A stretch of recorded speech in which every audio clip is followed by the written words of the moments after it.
Nubwo Kongo ishinja u Rwanda gushyigikira M23, u Rwanda rwakunze kubihakana rugaragaza ko Kongo ishaka kwivanaho inshingano zo kunanirwa inshingano zayo ikabyegeka ku bandi. Aho u Rwanda rwerekana ko guverinoma ya Kongo ikorana n'umutwe wa FDLR ugizwe n'abasize bakoze jenoside yakorewe abatutsi mu Rwanda mu gushaka kugaruka guhungabanya umutekano warwo, binyura mu gutoza abagize uwo mutwe kuha ibikoresho, kuwinjiza mu ngabo za leta n'ibindi, nk'uko biherutse kugaragazwa na raporo y'impuguke za Loni ku bibazo by'umutekano muke mu burasirazuba bwa Kongo. Ku mupaka hose hagiye FDLR sinzi niba mwese muyizi, ariko ndibaza ko muyizi. So barahari hafi n'imipaka hari. Noneho wajya kujya Cyanzarwe, kuri uriya mupaka ni Cyanzarwe na hariya bahazanye uwo bita Gaston. Aramutse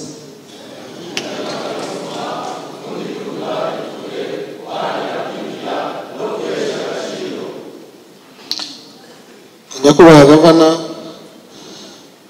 afande Budare, nyakubahwa meya, ibyinshi DPS arabivuze, byavuze ko abizi nanjye niko nanabizi, ariko ndongeraho wenda ibindi bitari byinshi. Ngira ngo nabanza kuvuga ku mipaka yacu aho tugabanira n'abaturanyi bacu, wenda biza kujyana n'amarondo. Amarondo yo agomba gushyiramo ingufu zidasanzwe, kuko ku mupaka hose hagiye FDLR sinzi niba mwese muyizi, ariko ndibaza ko muyizi. So barahari hafi n'imipaka hari. Noneho wajya kujya Cyanzarwe, kuri uriya mupaka ni Cyanzarwe na hariya bahazanye uwo bita Gaston, ariko intention zabo nta nubwo ari ukurasa gusa, ariko bageze amahirwe babona nuko bica abaturage. Icyo kintu rero ni ukukireba tukagifatanya twese, ari nayo ubona ikibazo dufite hariya. Urumva niyo baza ari batanu bakinjira mu giturage batwicira abaturage, so byaba rero atari byiza.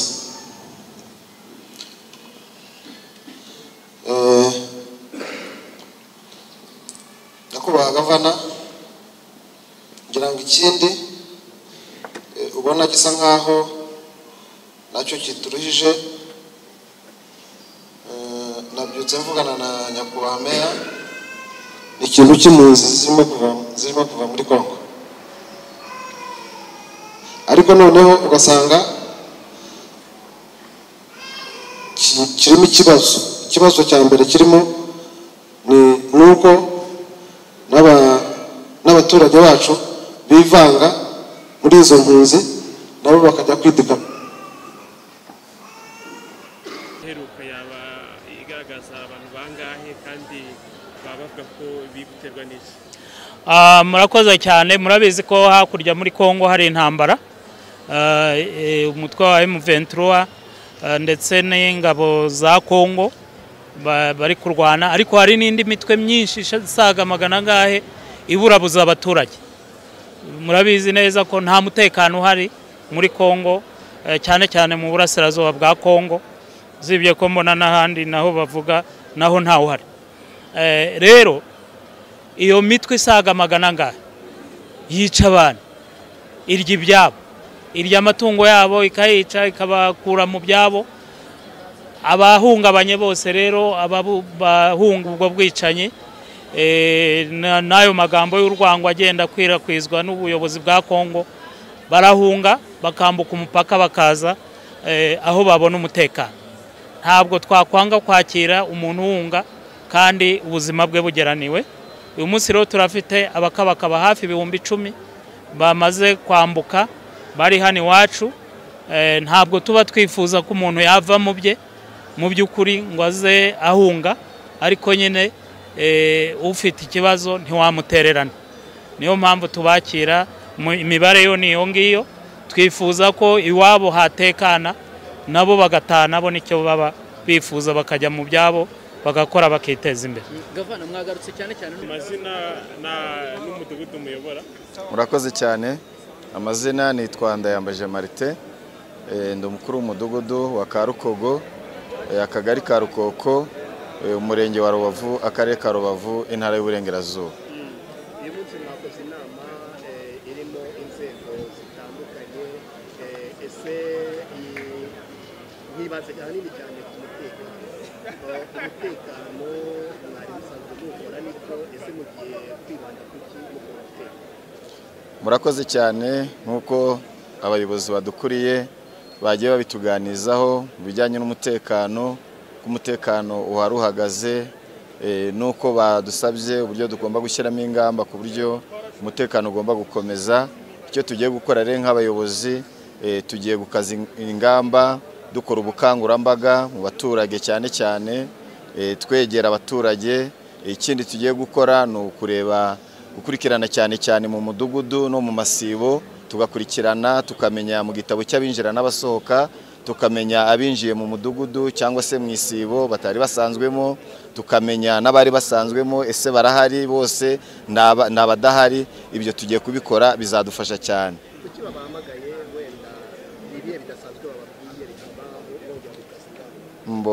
dukurikije ibyo bagiye batuganizaho mu buryo butandukanye, impamvu tugiye gukaza ingamba z'umutekano nuko cyane cyane hano dutuye hamwe n'umupaka wa Kongo, kandi mwakira gihugu cya Kongo tukaba dufitemo FDLR basanzwe batatwifuriza ibyiza, bashaka kuza anytime kuba bahungabanya umutekano. Niyo mpamvu natwe mu byo twungutse cyane cyane tugiye gukaza ingamba dushyiraho amarondo mu buri mudugudu kugira ngo irondo ribashe kugenda neza, kuko umutekano ni Iburasirazuba bwa Kongo ari imirwano. Ese muratekanye inuzuye kumubanye mute? Murakoze. Ubu ku mupaka uko tubayeho turatuje kandi turatekanye, ariko gusa bitatubuza ko tuba maso kuko tuba dutegereje ko umwanzi ashobora kutumeneramo. Isaha n'umunota rero twebwe dukora dutuje, ariko bitanatubuza kuba maso kugira ngo ibyo dukora dutuje dukomeze tubicungire n'umutekano. Yego, mwumvise ko umwanzi yabegereye ari ku mupaka, yewe aranahirahira kuza guteza umutekano muke. Ni ibintu mugiye gukora iki, mugiye kugira uruhare rwanyu kugira ngo namwe mukumire uwo mwanzi? Murakoze. Umwanzi ndabwa duteye ubwoba kuko nubundi twigeze tumukubita, kandi umwanzi akubitwa neza yakubiswe n'abaturage. Ibyo ni ibintu dufite isomo. Icambiro twumvishe ko ari hafi, ubundi biradukangura, biduha gukaza amarondo.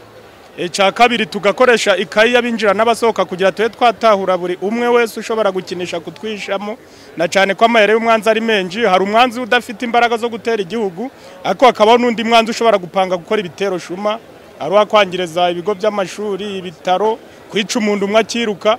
Ibyo byose nibwo turi gukaza amarondo no gukaza amakayi kugira ngo dutahure buri umwe wese ushobora guhungabanya umutekano w'igihugu cyacu. Ibyo nibyo turi gukora ku mupaka. Murakoze. Ubwoba bw'uko intambara ikaze ishobora kurota mu burasirazuba bwa Repubulika Iharanira Demokarasi ya Kongo bukomeje kwiyongera nyuma y'uko umugaba mukuru w'umutwe wa M23 General Sultan Makenga aherutse kuvuga ko ibyo gushyira hasi intwaro ndetse no gushyirwa mu kigo cya gisirikare cya Rumangabo bo bitabareba. Ni mu gihe kandi ingabo za Repubulika Iharanira Demokarasi ya Kongo FARDC zimaze iminsi zegereza abasirikare hafi y'ibirindiro bya M23 kimwe n'abarwanyi bari gufatanya kuri uru rugamba barimo n'umutwe wa FDLR.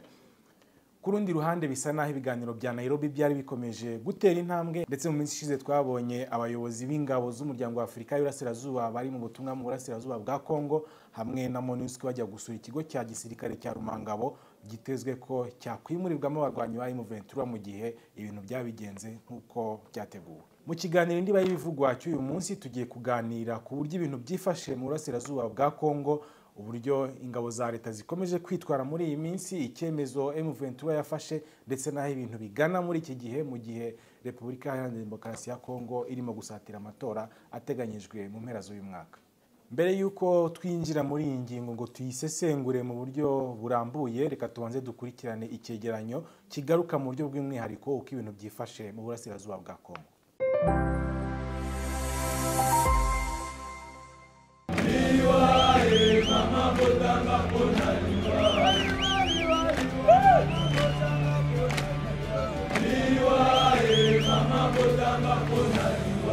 gihe ibintu byari bitangiye gutuza mu burasirazuba bwa Kongo, umutwe wa M23 umaze gutanga uduce twose wari warigaruriye. Umuyobozi mukuru w'uwo mutwe General Sultan Makenga aherutse gutungurana asohora ubutumwa akurira inzira ku murima leta ya Kongo kw'ingabo ze zidateze gushyira mu bikorwa gahunda yatangiye yo kuzishyira hamwe hagamijwe kuzisubiza mu buzima busanzwe.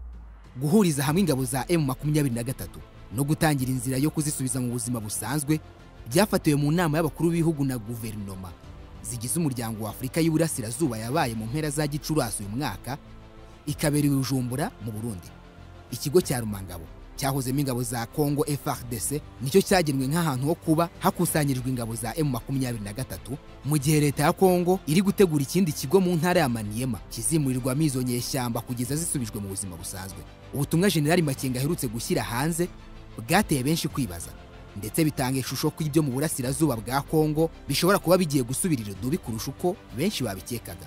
Uyu ni General Sultan Makenga. Effectivement, nous aussi l'avons suivi comme tous les autres. Twarabikurikiranye nk'abandi bose, ariko turabizeza ko ari cengezamatwara rya guverinoma ya Kinshasa yumva ko buri muntu yapfa kwemera ibyivuga byose. Muri Gashyantare habaye inama y'abakuru b'ibihugu by'umuryango wa Afurika y'Uburasirazuba i Bujumbura bashaka kureba niba Kivu y'Amajyaruguru cyangwa se Uburasirazuba muri rusange bwabamo amahoro. Bafashe imyanzuro 3 y'ingenzi irimo ireba guverinoma n'ireba M23. Basabye guhagarika imirwano, gusubira inyuma kwa M23 n'ibiganiro byo kubwizanya kuri hagati ya M23 na guverinoma. Kubw'icyubahiro duha abayobozi b'abakuru b'ibihugu bya EAC, M23 yakoze ibyo yasabwaga. Itegereza ibiganiro kugira ngo tubashe kuganira inkomoko y'aya makimbirane. Nakubwiza ukuri rero ibyo byo kuduhuriza hamwe no kudusubiza mu buzima busanzwe ntabwo bitureba. M23 ivuga ko idashobora kwemera gushyira mu bikorwa imyanzuro itagaragaza uburyo ibibazo irwanira bizakemuka, ahubwo isa nko gushimisha leta ya Kinshasa ari nayo bashyamiranye. Ibiganiro M23 isaba leta ya Kinshasa iyo yamaze kurahira ko bitazaba kuko ifata uwo mutwe nk'uwiterabwoba, abawugize akaba ari abanyamahanga aho kuba abanyekongo. Uyu ni Perezida Felix Antoine Tshisekedi Tshilombo mu ntangiriro za Nyakanga 2023 ubwo yakiriraga mugenzi we wa Afurika y'Epfo Cyril Ramaphosa. Donc il nous envoie ces supplétifs cherchant à ce que batuzanira ibyo bikoresho byabo kuko bazi ko tuzajya mu biganiro nabo kugira ngo tugwe mu mutego nk'uwo twaguwemo mu bihe byashize. Mu bihe byashize twaraganiriye, igice kimwe cy'uwo mutwe kinjira mu nzego z'ubuyobozi cyane cyane mu gisirikare, ikindi gice kirivumbura kugira ngo kibaho ngo kizakoreshwe mu gihe bashaka gukora ubundi bushotoranyi. Ukuri ni uko u Rwanda rubeshejweho n'ibyo, uwo mutekano muke muri RDC byungura u Rwanda. Niyo mpamvu nka guverinoma twanze kuganira n'ibyo bikoresho. Pourquoi la République démocratique du Congo refuse de discuter avec ces pantins qu'on nous présente comme des